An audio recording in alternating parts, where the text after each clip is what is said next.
사랑하는 주의 자녀, 주님 앞에 마음을 모두 예배케 해주시니 감사합니다. 이 끝날 주께서 모든 결론을 맺는 큰 은혜 허락해 주시옵소서. 성령 하나님 함께해 주실 줄로 믿고 감사하오며 예수님 이름으로 기도하옵나이다. 아멘. 이 안디옥 교회는 성경 역사상 가장 모범적인 교회라고 말했습니다. 교회는 누가 세웠느냐가 중요하지 않습니다. 어떤 분이 주인이냐가 더 중요합니다. 이 교회는 위대한 사도가 세운 교회도 아니고 위대한 교사나 유명인이 세운 교회가 아니라 이름도 빛도 없이 예수 한번 잘 믿고 싶어서 스데반의 환난에 쫓겨난 사람들이 안디옥에 모여서 시작한 교회입니다. 이 교회는 오로지 유일 메시지를 가졌습니다. 주 예수, 주 예수, 가장 존귀한 이름, 천하 인간에게 다른 이름을 주신 바가 없는 구원자 예수. 그분 가슴에 품고 살았고 그분을 높이고 살았고 그분을 전파하고 증거하는 교회였습니다. 이 교회에 하나님께서 귀한 신앙의 선배를 주셨습니다. 그 이름은 바나바입니다. 바나바는 신령한 영적인 눈이 띄어있기 때문에 흘러가는 세상 속에서도 주의 은혜를 볼 줄 알았던 사람입니다. 그런가 하면 그분은 착한 사람이었습니다. 예수 믿는 사람은 우리 주님이 선한 것처럼 선해질 수밖에 없습니다. 예수 믿는데 악해졌다, 그것은 정말 잘못된 것입니다.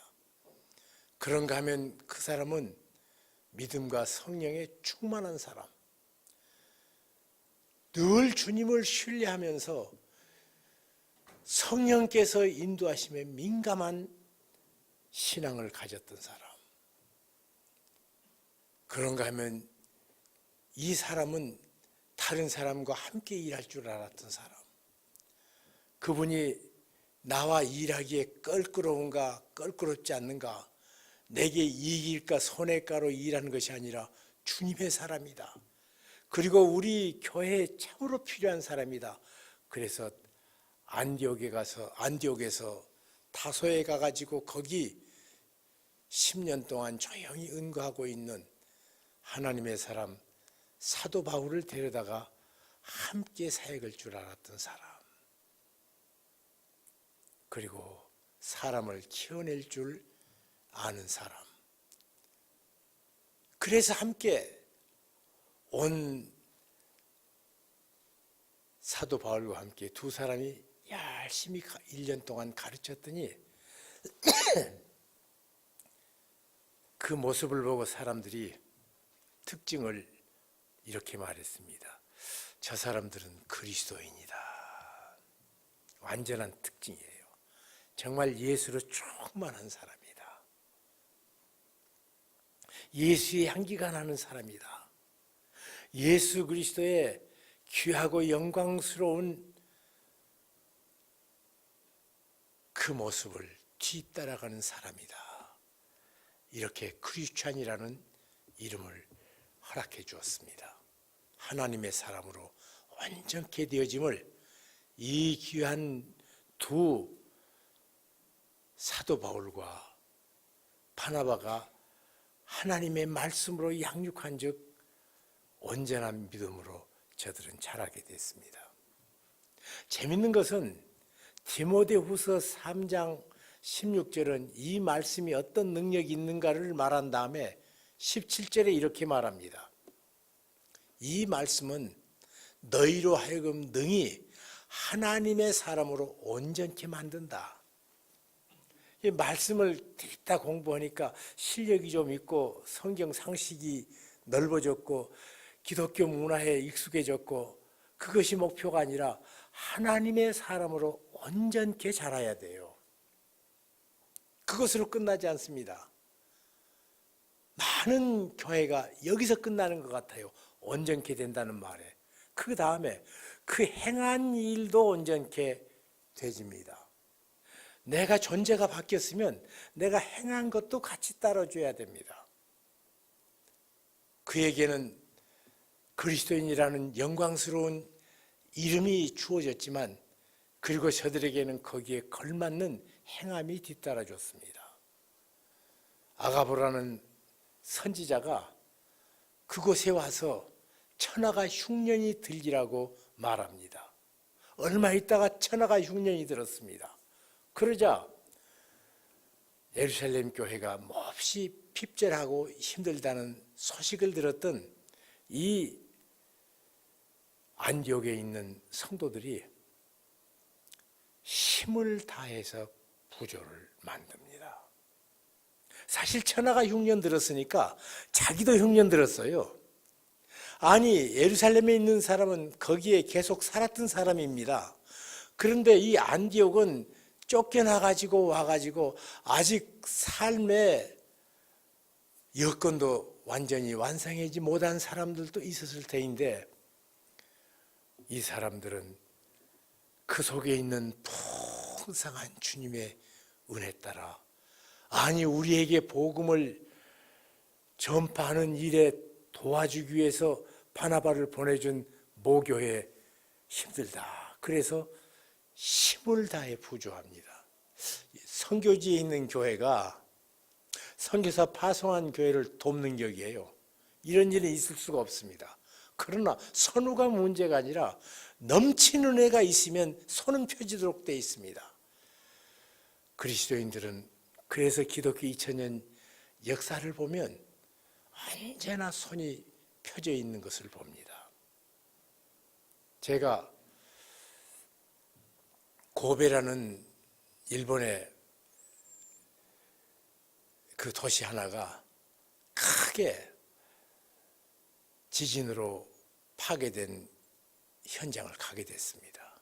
그냥 간 것이 아니라 우리 대한민국의 학생들 300여 명을 데리고 거기를 갔습니다.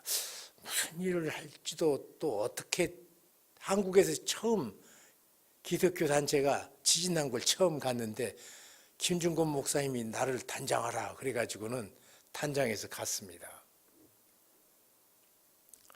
고베를 들어갔더니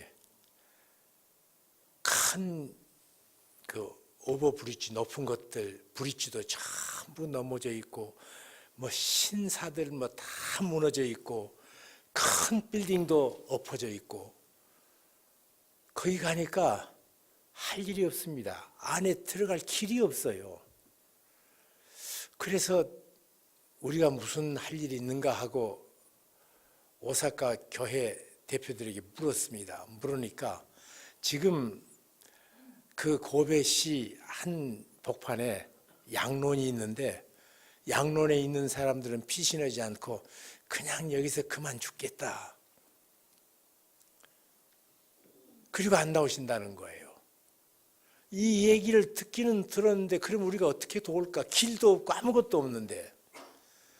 그래서 저희가 있는 돈을 좀 가지고 가가지고 먹을 것과 일용품들을 샀습니다. 안에 길이 없으니까 차도 못 들어가죠. 그래서 오사카 교회들 보고 자전거를 좀 빌려달라고 그랬어요. 자전거로 그 양론들을 가서 생필품을 공경해드리고 그리고 특별히 중요한 물들을 계속 보급해주고 화장실을 또 청소를 해줘야 돼요. 물이 다 끊겼고 전기도 다 끊겼으니까. 그때도 보니까 일본의 젊은 청년들은 멀뚱멀뚱 보고 있어요. 자기 동족이 지금 험한 어려운 곳에 있는데 아무것도 할 수 없다고 있는데 역시 우리 한국 대학생들은 300여 명이 열심히 그 일을 일주일 하다가 돌아왔습니다. 그 다음부터 제가 계속 세계 재난 지역을 돌아다니기 시작했습니다. 나중에는 조연산 목사가 하시길래 조연산 목사 돕는 사람으로 바뀌었습니다. 그런데 거기 가보면요, 사회동포주의를 주장하는 공산당들이 돕는 것을 내가 본 적이 없습니다. 무슬림이 자기 형제라고 와서 돕는 현장이 참 드뭅니다. 거기 가면 파라리 크리스찬들이에요. 어디든지 그렇습니다. 무슬림 나라인 터키, 이란이 지진을 엄청 크게 났는데 거기도 90%가 크리스찬들이 와서 세계 각지에서 몰려와 가지고 돕고 있는 현장을 봅니다. 남북 나눔 모임을 한국 교회가 허락해 주어서 남쪽 교회 대표로 제가 25년을 섬겼습니다. 그런데 그때도 62개 여러 단체들이 가서 돕는데 그 단체들이 돕는 내용의 70%는 우리 개신교가 있습니다. 그리고 한 8% 정도 캐톨릭이 하고요. 불교 한 6% 정도 하고요. 그리고는 다른 사회 단체들 해가지고 돕는데 가면 전부 크리스찬들이 북녘땅도 돕고 있습니다.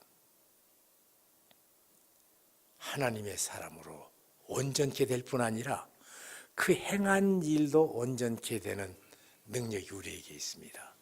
그것은 우리를 그렇게 부르셨습니다. 흑암의 권세에서 우리를 구속하사 선한 일을 열심히 하는 하나님의 친백성으로 불렀습니다. 선한 일에 열심히 하는 이에요. 참 이 교회 보니까 또 선교 현장으로 또 어젠가 오늘 떠났다면서요. 얼마나 아름답고 좋아요. 지금 집에서 조용히 연속극을 봐야 될 사람들이 왜 그렇습니까? 선하신 하나님의 자녀입니다. 선한 일을 열심히 하는 친백성으로 불렀습니다. 하나님의 말씀은 하나님의 사람으로 온전케 만드는 것으로 끝나지 않고 그 행한 일도 온전케 합니다. 대한민국의 양로원, 대한민국의 고아원, 대한민국의 노숙자들을 위한 섬김 8, 90%가 크리스찬들입니다. 왜 그렇습니까? 그렇게 우리를 부르셨습니다. 하나님 자녀면 하나님 닮아야죠. 우리가 하나님 자녀인데. 장애인들을 돕는 단체, 사실은 처음에는 이 미랄 선교단밖에 없었습니다. 대한민국에서. 선한 일을 열심히 하는 백성들로 바뀌어져 있는 모습을 우리들은 이 사도행전 11장 19절로부터 그 다음 잘 배운 다음에 힘대로 부주하여 바울과 바나바의 손으로 보내니라.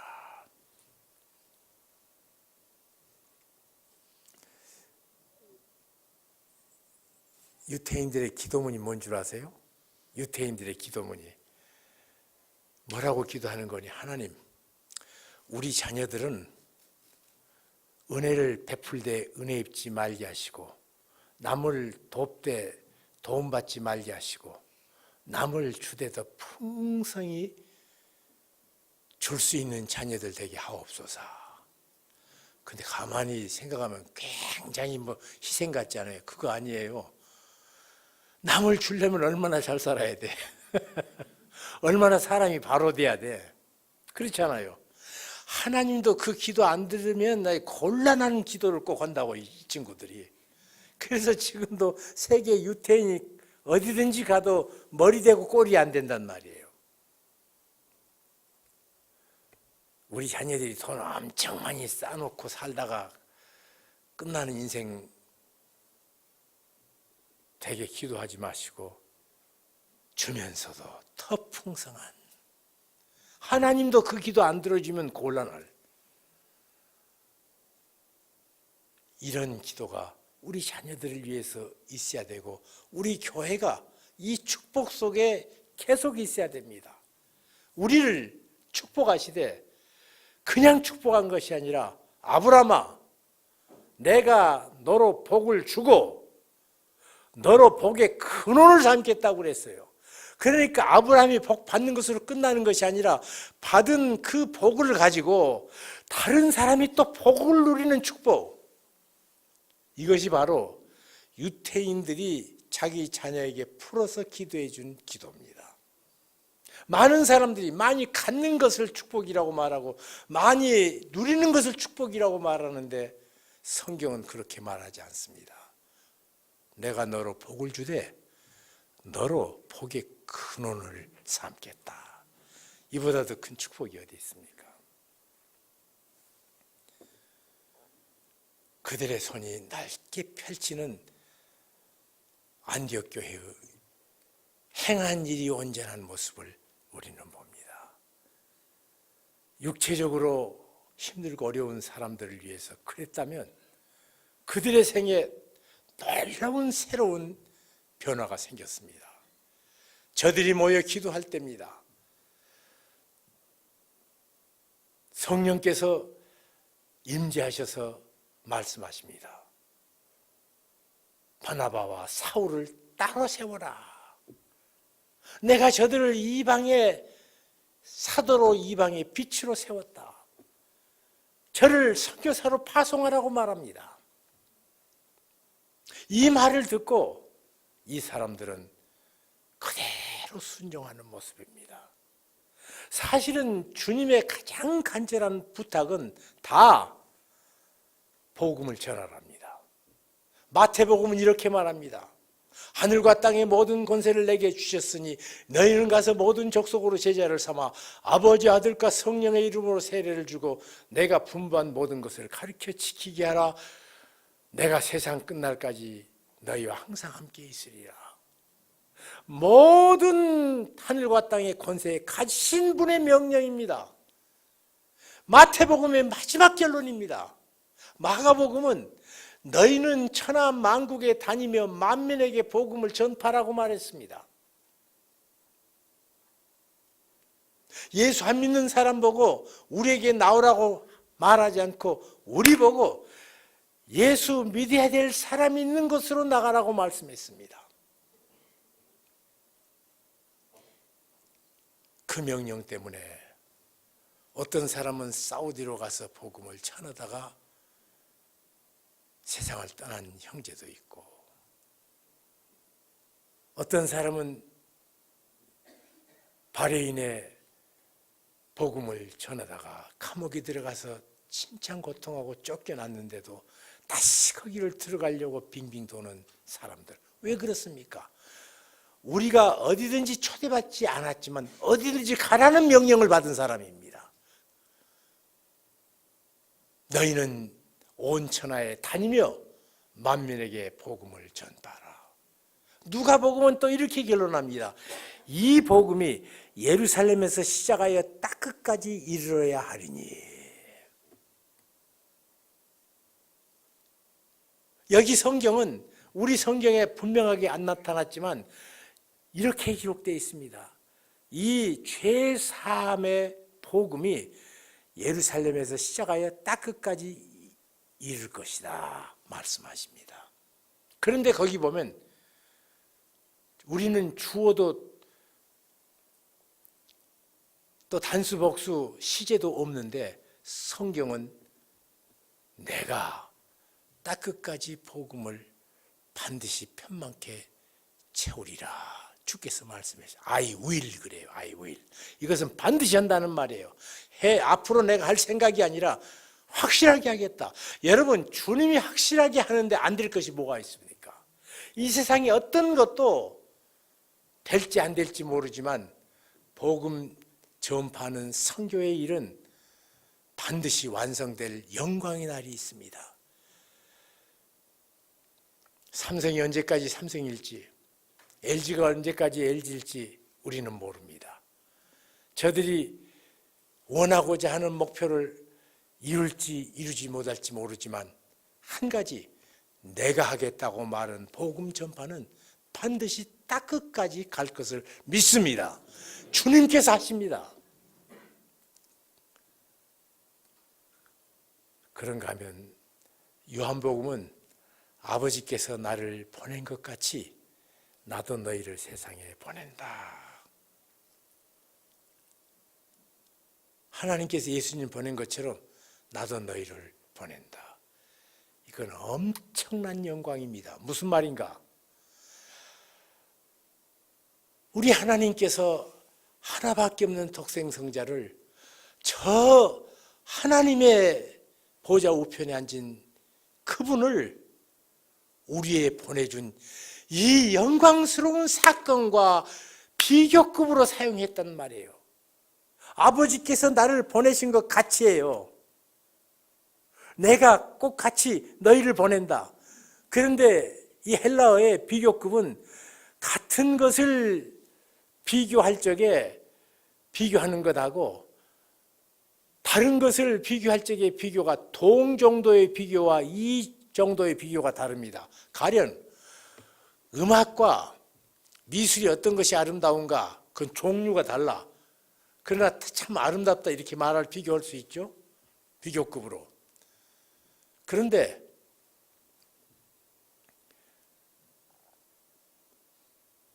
내 키가 동생 키보다 더 크다. 이 비교는 동 정도예요.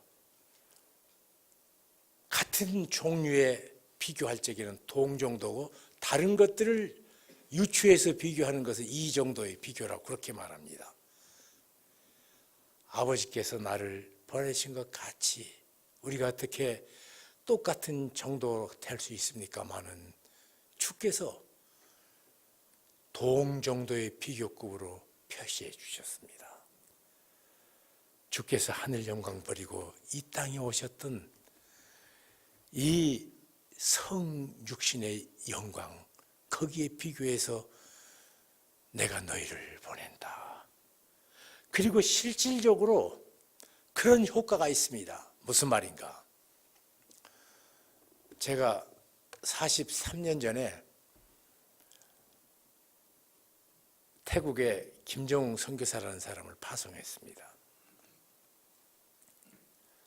근데 그때 태국 가가지고 어떤 마을에 들어가가지고 개인 전도를 통역되고 하는데요.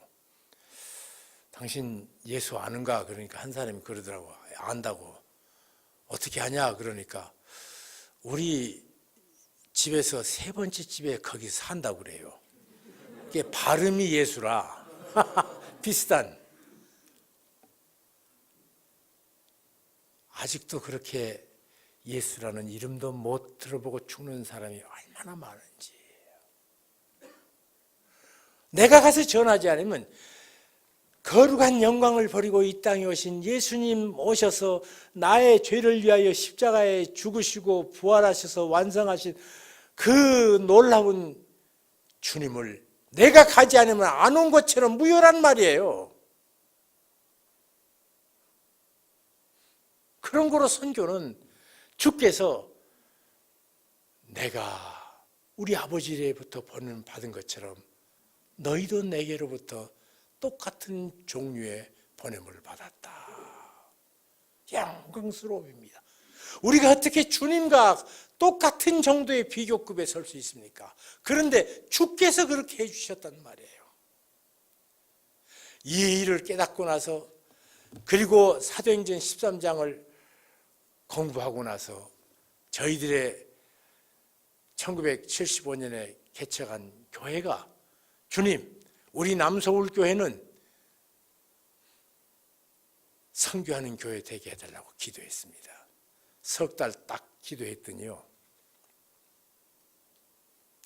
CCC 제 후배였던 김정웅 선교사라는 분이 군목 제대하고 저한테 찾아왔습니다. 형님, 나 목회지 좀 알선해 주시오 그래요.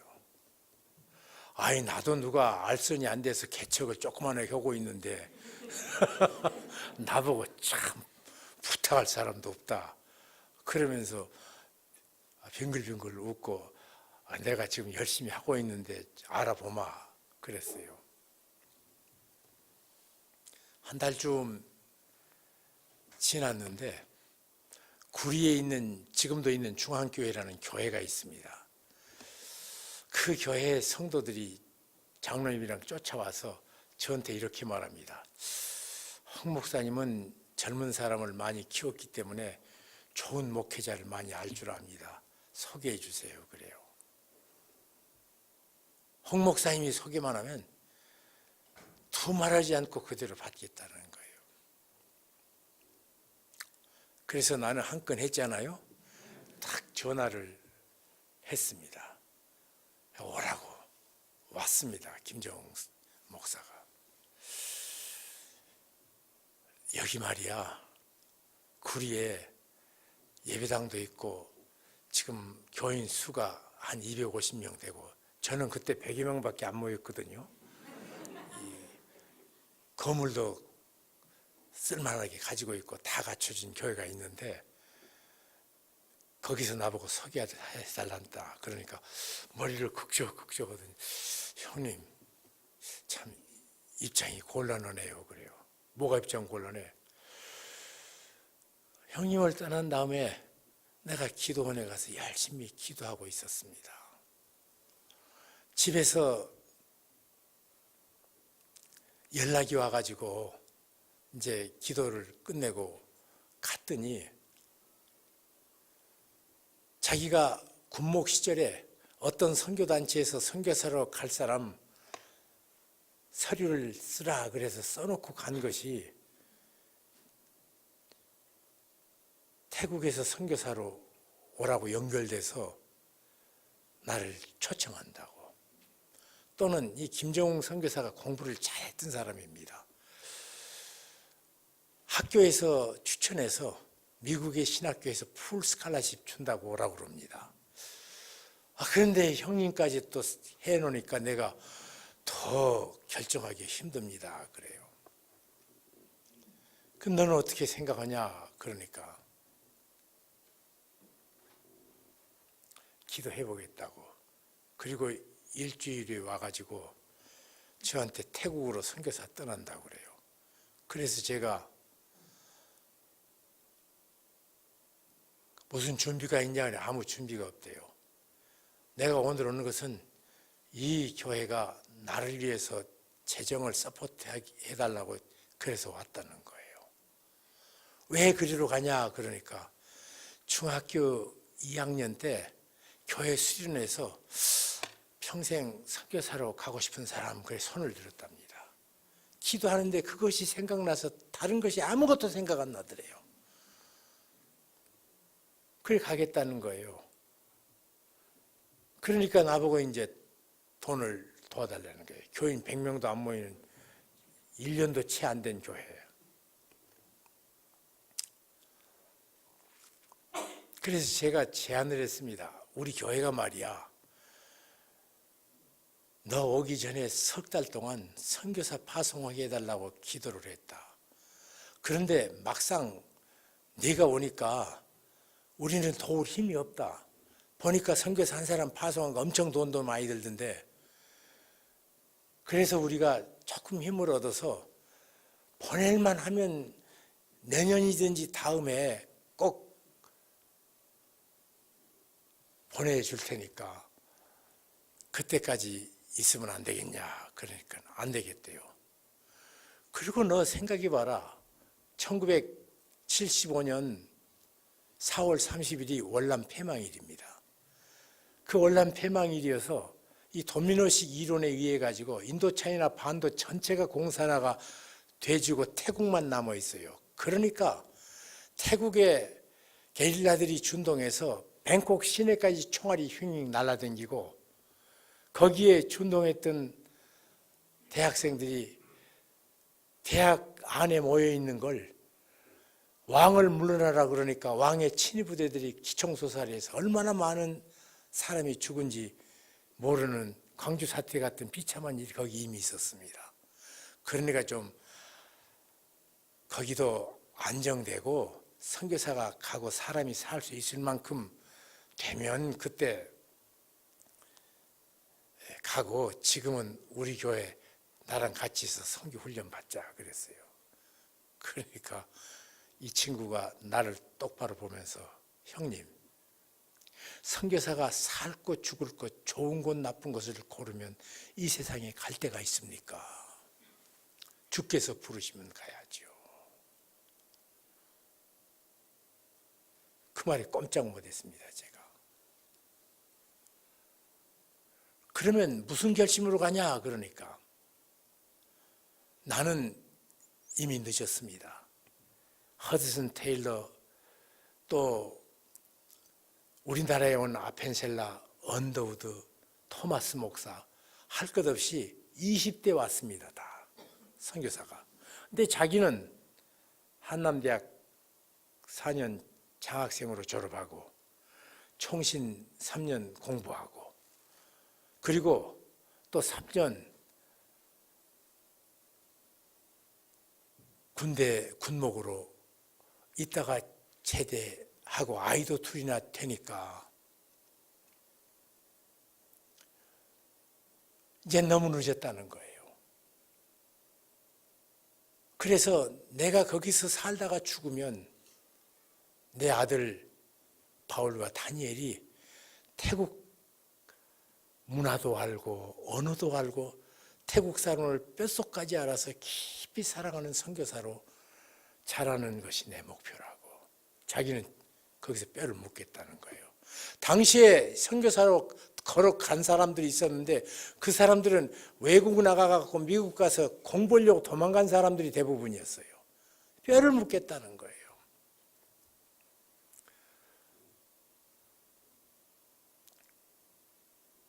그리고 저를 떠났습니다. 제가 저녁에 잠을 자려고 그러는데 잠을 잘 수가 없습니다. 너무 힘들어서. 몸을 이리 뒤척 저리 뒤척 그러니까 글쎄 말이에요. 내 아내가 그냥 일어서면서 당신 무슨 일 있냐고 그래요.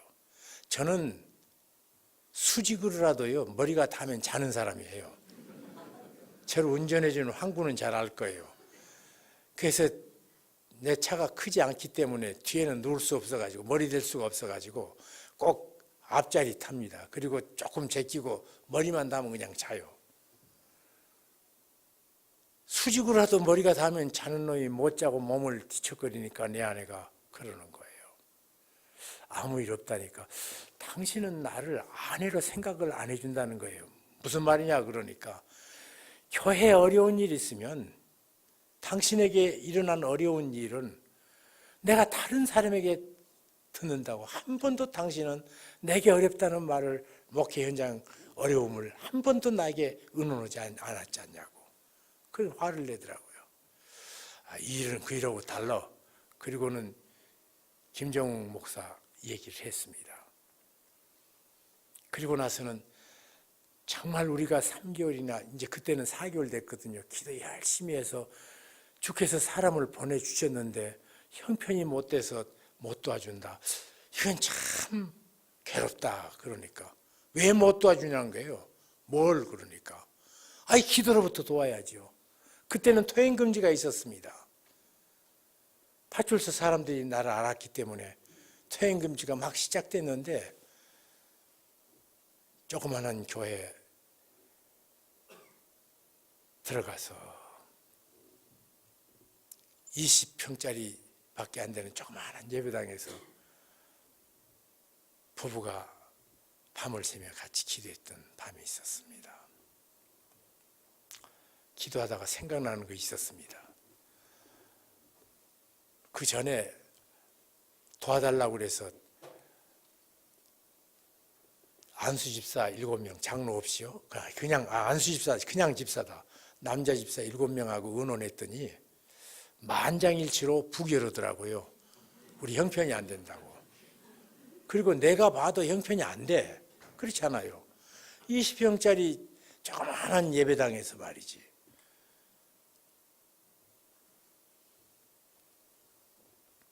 교인은 100명 이제 갓 넘었는데 어떻게 선교사를 파송할 재정적인 능력이 있습니까? 그래서 저는 사실 후배가 와서 또 기도했는데 목사가 기도대로 주께서 보내주셨는데 못 든다 하는 것보다 우리 교회 운영이 은혜서 못했다 그러니까 마음이 편하더라고요. 좀 이렇게 인간이 비겁해요. 그래서 다시 그러면 우리가 김정욱 목사 설교 한번 시킵시다. 그러니까 그렇게 하자고 설교를 시킬 때 저는 제 설교 노트가 있었는데 쓰지 않는 것을 잘라가지고요. 조용히 이렇게 저렇게 찢어서 120개를 만들었습니다. 교인이 120명 나와서 그날. 그리고 말했습니다. 이 선교사 태국에 죽으러 간다고.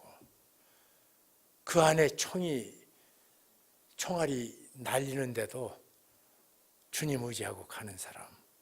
아니 자기는 거기서 뼈를 묻으면 자식들이 다음 2대 선교사를 하는 것이 목표로 죽을 각오로 가는 사람이라고. 우리가 돈 없는 거 사실이라고.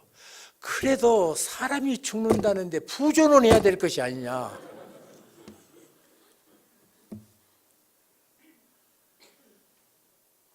그래서 한국 교회가 파송한 선교의 시대를 이 120명 된 조그마한 교회가 시작을 해냈습니다. 그때는 한국 교회가 선교사 파송을 안 한 때요. 합동 측에서 충영교회가 돈을 댄다고 그러니까 서만수라는 분을 인도네시아로 보내기로 훈련시키고 있는 그때였습니다. 통합 측은 56년에 태국에 선교사를 파송했다가 성과가 안 좋으니까 우리는 선교사를 받을 국가지 파송할 국가 아니라 그래서 총회적으로 파송하지 않기로 결정을 했던데요. 근데 우리는 그것도 아무것도 모른 채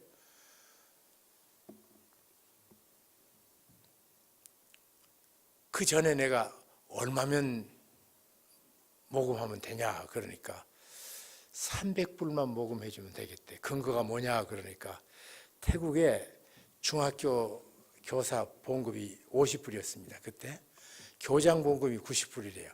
300불만 하면 자기가 어떻게든지 견디겠대. 아니 태국 사람은 30불에도 살아요. 근데 외국에 간 사람이 무슨 300불에 삽니까? 그 친구도 외국을 안 가봐서 그런 결정을 한 것 같아요. 지금 생각해 보면. 그래서 120장 모두 논아준 다음에 1년만 월별로 조의금 걷습니다. 썼습니다. 그랬더니 14만 원이 나왔습니다. 당시에 환율이 480대 1이었습니다. 보니까 다른 사람은 다 하도록 해놓고 내 목을 딱 남겨뒀더라고. 얼마냐? 10,000원을 딱 남겨놨어요. 제가 그때 교회에서 사례를 5만 원 받았습니다. 그래가지고 1976년 10월에 김정욱 선교사를 파송했습니다. 3년 전 SNS에 이런 글이 떴더라고요. 장례비로 시작한 태국 선교 40년. 김정욱 선교사가 SNS에 올렸어요. 그때 내가 그때 우리 교회가 그렇게 시작했지. 다시 내가 생각을 했습니다. 그것도 잊어버렸어요. 어떻게 보냈는지도 까맣게 잊고 있다가 장례비로 시작한 태국 선교 40년.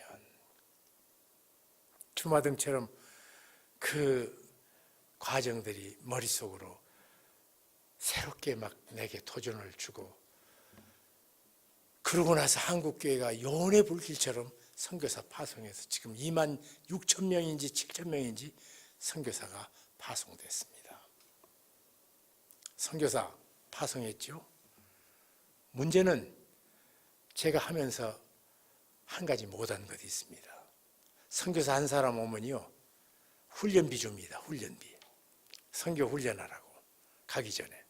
두 번째로 가면 정착비 줍니다. 한목에 돈이 좀 많이 들죠. 세 번째로 생활비 줍니다. 생활비만 주나요? 사역비 줘야 돼요. 사역비만 주나요? 자녀 교육비 줘야 돼요. 그리고 아프면 어떻게 해요? 의료비줘야 돼요. 이렇게 해서 태국 아니 세계 선교, 또 GMF라는 선교, 사실은 GMS고 전부 제 제자들 후배들이 다 만든 단체들이에요.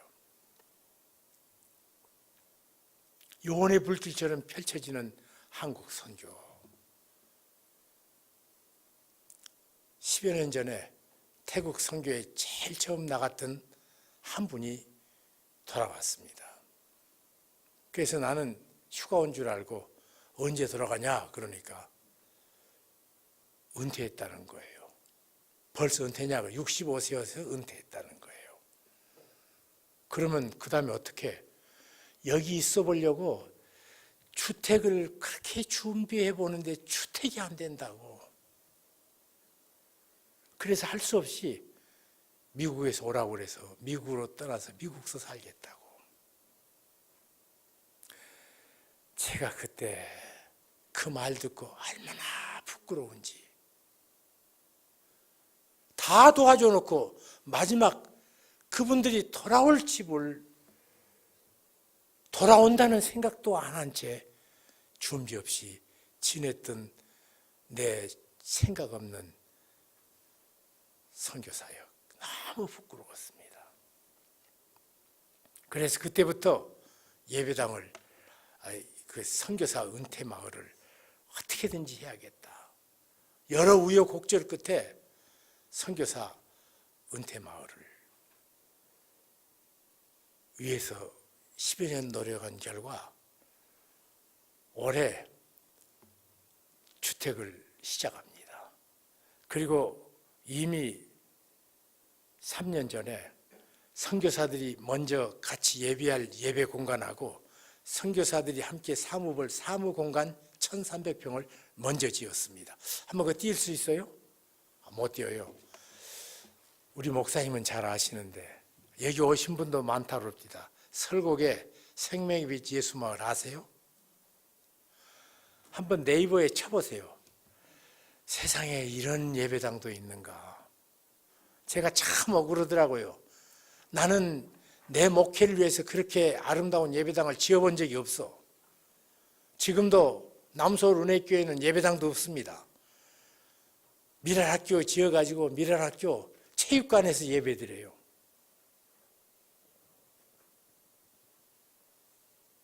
그런데 선교사를 위한 은퇴마을을 짓는다고 기도하면서 저질러 놨더니 주께서 얼마나 아름다운 예배당을 지어줬는지 그거 구경하러 옵니다 지금. 그리고 와서 사람들이 와서 막 울어요. 감격해가지고.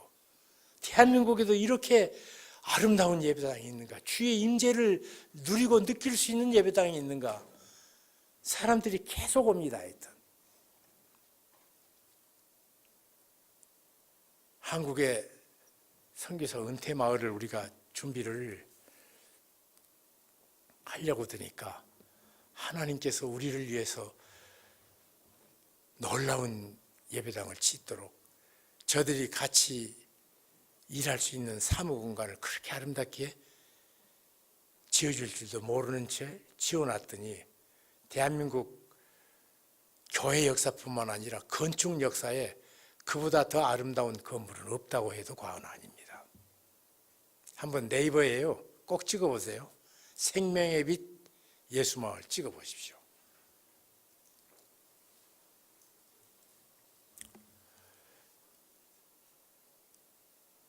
갈 곳 없는 선교사. 우리만 그랬던 것이 아니라 영국도 그랬습니다. 2차 대전이 끝났던 어느 날 노 선교사가 아프리카에서 40년 사역을 마치고 돌아왔습니다. 거기서 사랑하는 아이 셋이 풍토병으로 죽었고 둘이 의지해서 살던 사랑하는 아내도 3년 전에 세상을 떠났습니다. 본부에서 들으라고 하는데도 내 사랑하는 아내와 내 아이들이 있는 이곳을 내가 떠날 수 없고 내가 사랑했던 이 주민들을 떠날 수가 없다고 내가 여기서 뼈를 묻겠다고 이제 그렇게 간청하니까 본부에서 이렇게 말합니다. 선교사님 너무 감사합니다. 그 마음 너무 좋습니다. 그러나 당신이 몸이 지금 3년 보니까 너무 몸이 약해졌는데 당신이 거기 계시면 여기서 당신을 보살피기 위해서 3사람의 인력을 보내야 된다고. 그래도 온전치 못하다고. 이미 잘된 양로원을 잘 준비해 놨으니까 오시기를 바란다고. 충성스러운 분은 본부의 명령 따라 그렇게 하기로 하고 왔습니다. 그런데 영국 공항에 비행기가 내려서 이제는 일어서서 나가려고 드는데 장내 아나운스먼트가 나옵니다. 비행기 안에서 마이크로 나는 소리가 이런 소리입니다. 위대한 브리테인의 수도 런던에 도착하신 여러분들을 열렬하게 환영합니다. 지금 일어나서 사랑하는 사람들의 손을 붙잡기 위해서 품을 찾아가기 위해서 나가야겠지만 잠깐 국가적으로 중요한 경축 행사가 있으니 기다려 주시기 바랍니다. 그것은 2차 대전의 영웅인 몽고메리 원수가 2차 대전을 승리하고 지금 막 도착했습니다. 그래서 바로 영국 땅에 도착한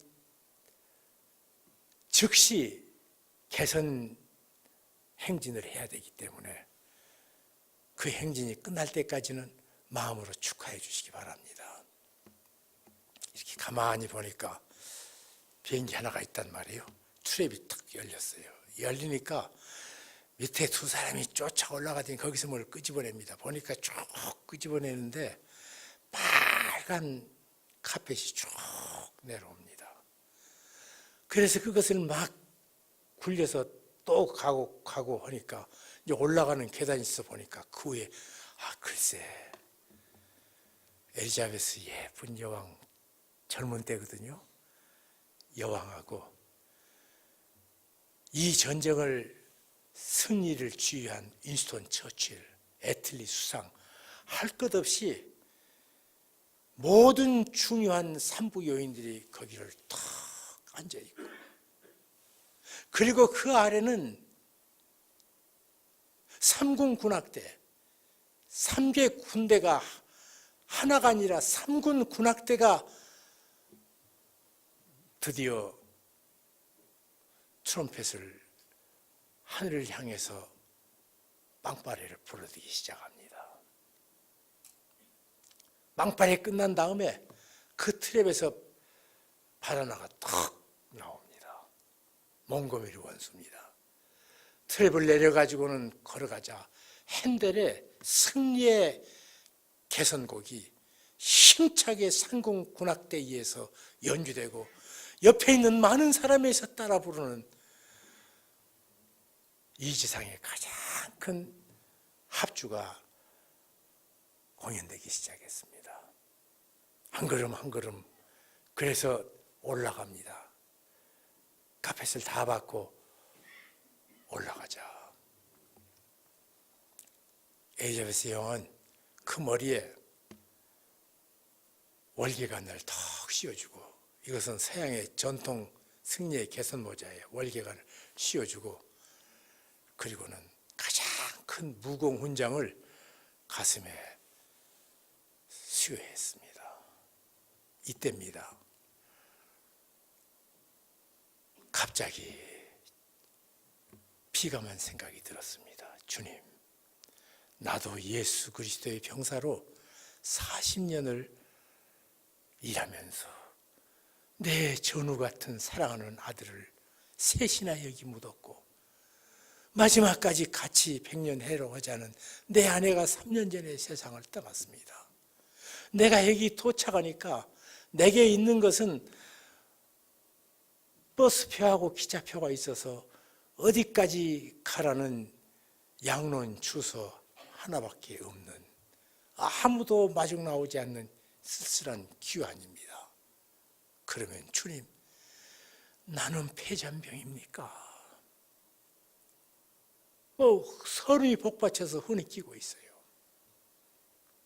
흐느낌에 갑자기 마음속에 주께서 주시는 하나님의 평화가 그 마음을 어루만져 주기 시작하더니 세미한 음성이 들립니다. 선교사야, 너 저 몽고메리가 밟고 있는 빨간 페르시아 카페트가 그렇게 부럽냐? 아니, 상국은 군악대의 그 우렁찬 개선 행진곡이 그렇게 너를 매혹시키냐? 아니, 너 얼마 있으면 시들 저 멸류관, 월계관 그것, 그리고 그 앞에 최고 무공훈장, 그것이 그렇게 부럽냐? 너는 너희 집에 도착하지 않았다. 내가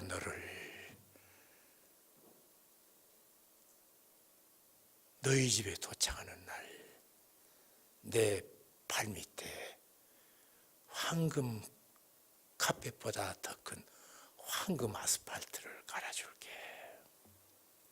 너 헤일 수 없는 천군 천사의 찬양이 압도하는 저 상공 군악대보다 더 영광스럽게 준비된 너 그 사실을 아느냐? 지금 시들어버린 저 월계관, 그리고 얼마 있으면 녹슬어버릴 저 훈장이 그렇게 탐나냐? 내 머리에 시들지 않는 영광의 면류관을 씌워줄게. 너는 아직 내 집에 도착하지 아니했다.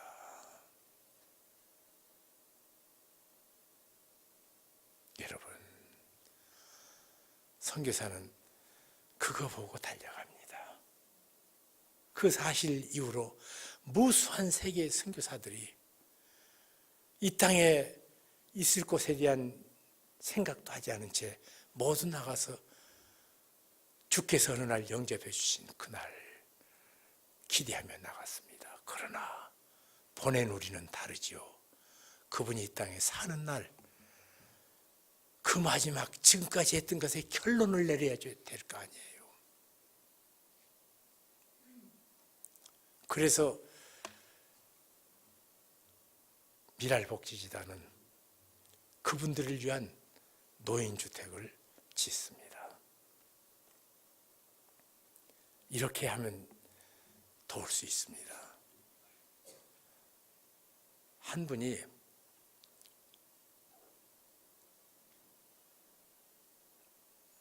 내가 어느 호텔에 갔다 깜짝 놀란 것이, 나는 호텔에 커피가 그렇게 비싼지 몰랐습니다. 19,000원 하더라고.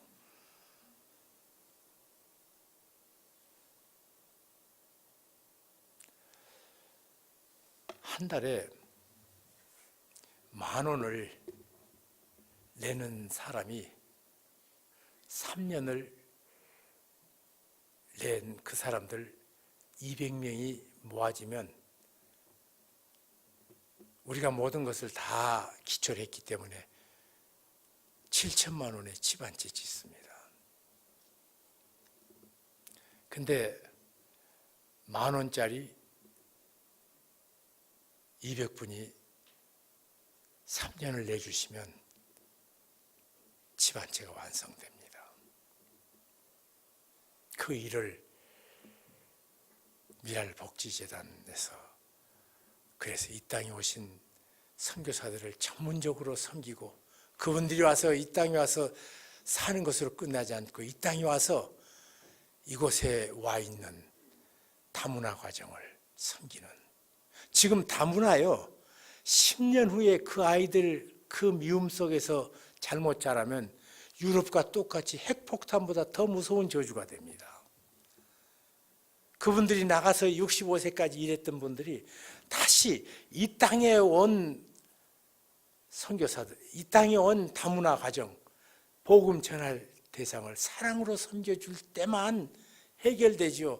제가 이것을 몇 차례 정부 요로에도 말했는데 그것을 다 공감하면서도 일을 여는 사람을 내가 못 봤어요. 이 일을 시작합니다. 위해서 기도해 주시기 바랍니다. 선교사들이 이 땅에 와서